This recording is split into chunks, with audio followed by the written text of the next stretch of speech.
शांति है यहाँ। मन शरीर कैसा शांत, कितना समाधान है यहाँ। स्थान तो पवित्र और शांत तो होगा ही पुत्री।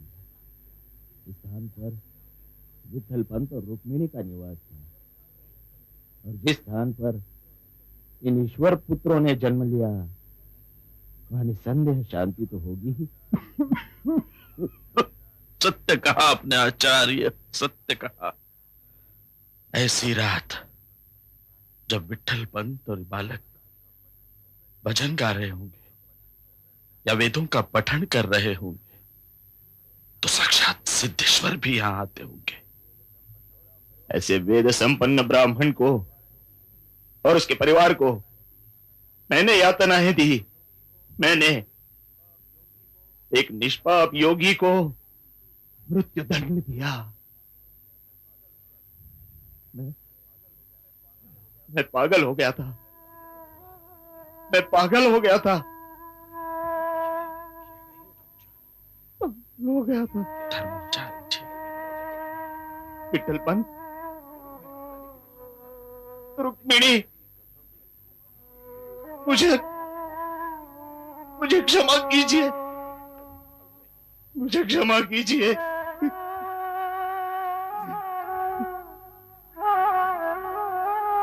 बाबा,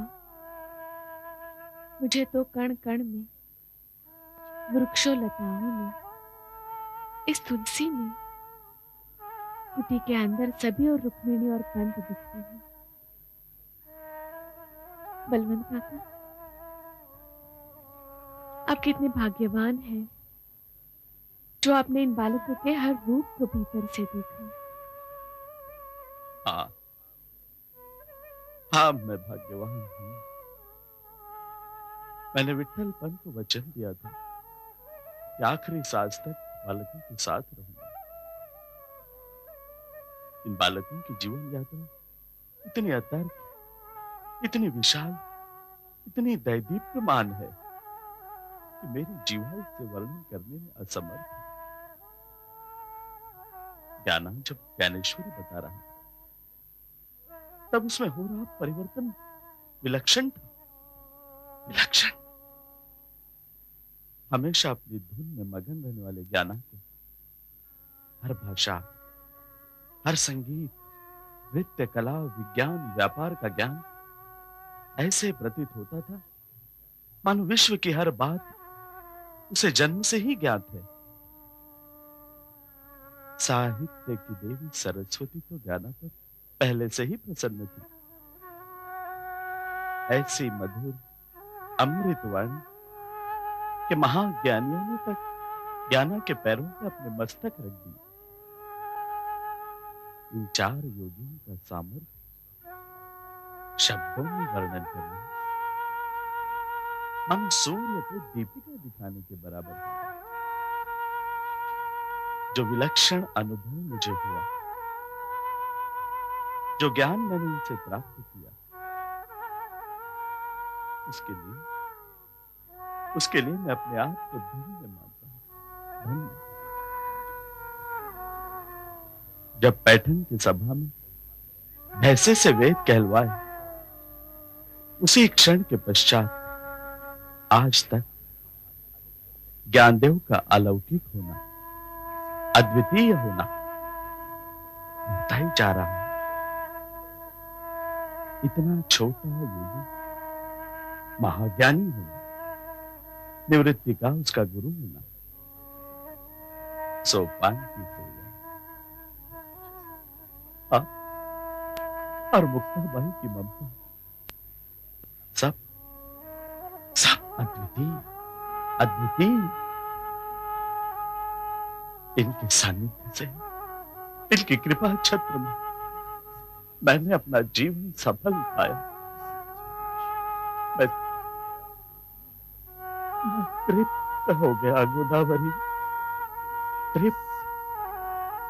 जीवन मृत्यु के भय से मुक्त, पूर्ण समाधानी, पूर्ण समाधानी।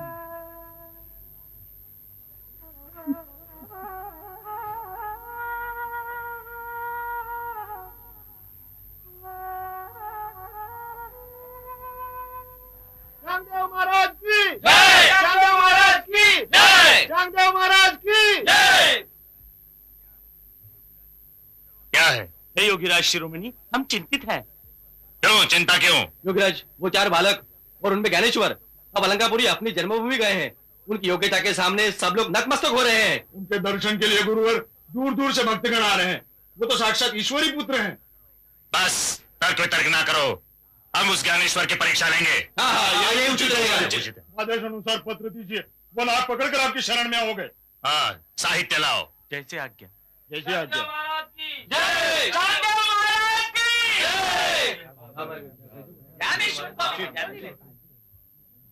योगीराज लीजिए। किंतु पत्र में क्या लिखूं? पत्र में चिरंजीव लिखूं? नहीं। क्यों गुरुदेव? तुम्ही ने कहा था ना, वे असाधारण योगी हैं। हाँ, किंतु वे छोटे हैं, बालक हैं अभी। आयु शरीर की नहीं, बुद्धि की होती है मूर्ख। क्या लिखो? तीर्थरूप? नहीं नहीं, तीर्थरूप तो पितृतुल्य को कहते हैं। ज्ञानेश्वर? नहीं नहीं, वे असाधारण योगी हैं। आशीर्वाद लिखूं? नहीं नहीं, क्या लिखूं? क्या लिखूं? ज्ञानेश्वर अगर योगी हैं और न लिखे शब्दों की भावना जानते हैं तो वे इस पत्र का उत्तर अवश्य देंगे। यही उनकी परीक्षा होगी। जाओ, ये पत्र ले जाओ। जैसी आज्ञा गुरुदेव। ज्ञानेश्वर, ज्ञानेश्वर, ज्ञानेश्वर। धर्माचार्य जी, आपके और अलंकापुरी के धर्मपीठ की आज्ञा का पालन करने हम पैठन क्षेत्र शुद्धि पत्र लाने गए थे। ये रहा शुद्धि पत्र, इसे स्वीकार करें।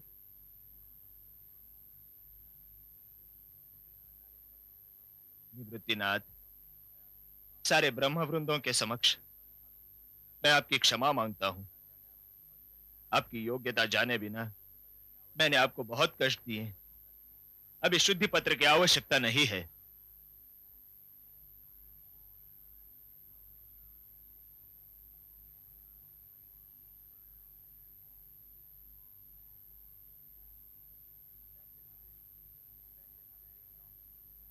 वैसे हमें इन लौकिक नीति बंधनों का भय नहीं था, किंतु समाज प्रतिनिधियों को धर्माचरण से मुक्ति नहीं होती। इसलिए आप इसे स्वीकार करें।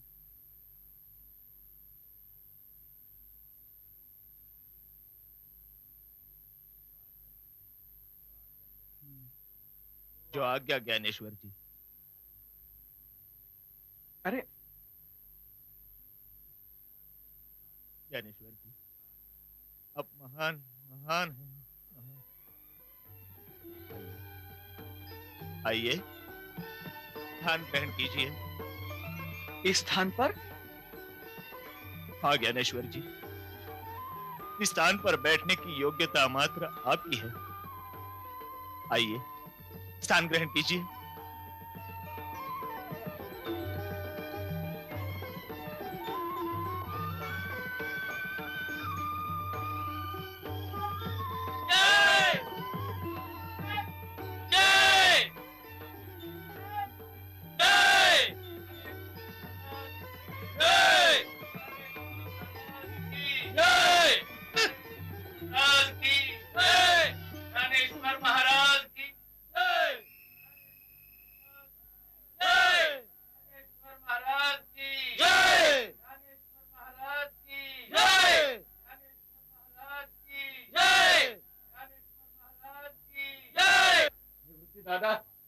निवृत्ति दादा, क्या बात है रायबा? 2 साधु आपके दर्शनार्थ आ रहे हैं। साधु? हाँ, महातपस्वी चांगदेव जी के शिष्य। लो आ गए। प्रणाम। महातपस्वी योगीराज योगेश्वर, योग तपस्वी चांगदेव जी के शिष्यों का प्रणाम स्वीकार हो। आओ शिष्योत्तम, सुस्वागत है।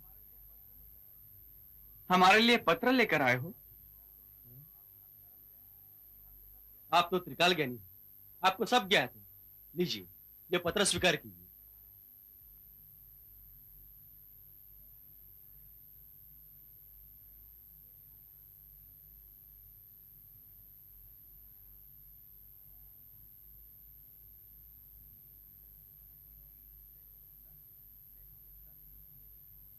देखो मुक्ता,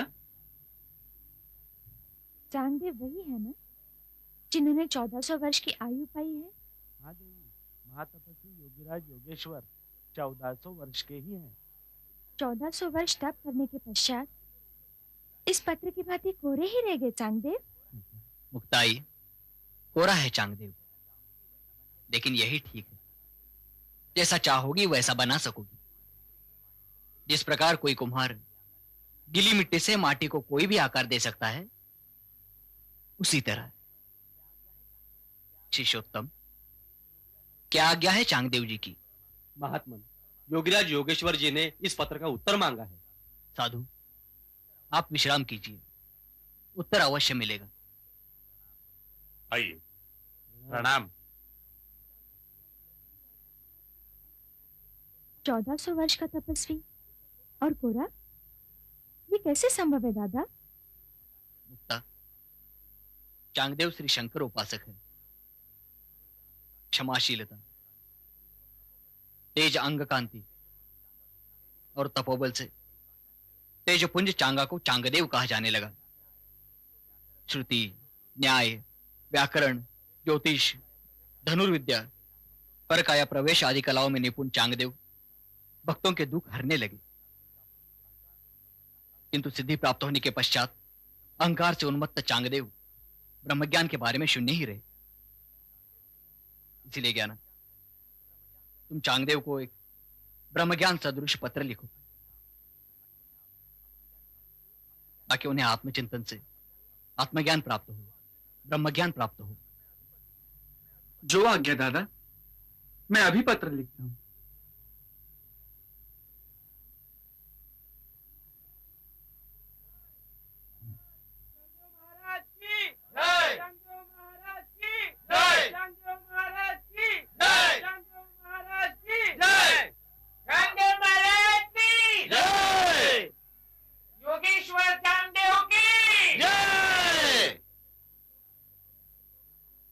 योगीराज योगेश्वर योग तपस्वी के चरणों में हमारा दंडवत।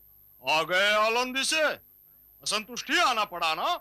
अरे वो ज्ञानेश्वर क्या पत्र उत्तर देगा? नहीं, उत्तर मिला, दीर्घ उत्तर मिला। ये पत्र लीजिए। इतना विस्तृत उत्तर?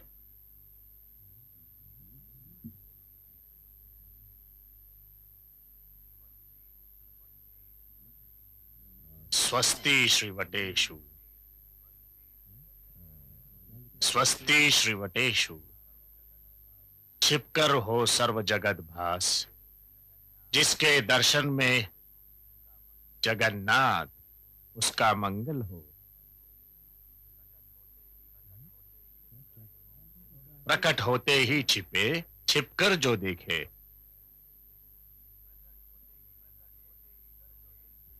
प्रकट होते ही छिपे, छिपकर जो देखे। ना प्रकटे ना छिपे, स्वयं सिद्ध जो।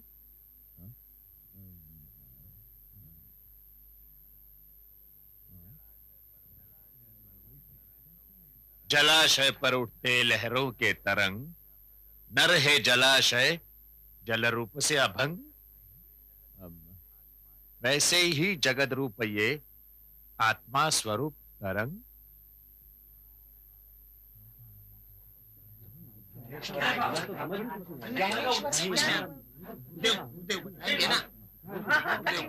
योगीराज योगेश्वर, पत्र तो उत्तम है, किंतु अर्थ? श्रवण में तो माधुर्य लगता है, किंतु अर्थ? छिपकर जगत भास, दर्शन में नाश। ये तो केवल शब्द है योगीराज, किंतु अर्थ? मैं स्वयं असमंजस में हूं। ये 4 श्लोक मैं भी नहीं समझ पाया। ज्ञानेश्वर, वो चारों भाई बहन तो महान है, साक्षात ईश्वरीय रूप। इन आंखों ने जो देखा, जो श्रवण किया, अद्वितीय था। योगीराज निवृत्ति की आज्ञा देते ही ज्ञानेश्वर जी ने पत्र लिखा, क्षण का भी विलंब नहीं किया। अद्वितीय। ज्ञानेश्वर, इतना शब्द सामर्थ्य। स्वस्ति श्रीवटेषु, कितनी सुंदर पत्र शैली। ज्ञानेश्वर, ज्ञानेश्वर। नहीं नहीं, यह निश्चित कोई महायोगी है, जो मेरी 1400 वर्ष आयु के अनुभवों से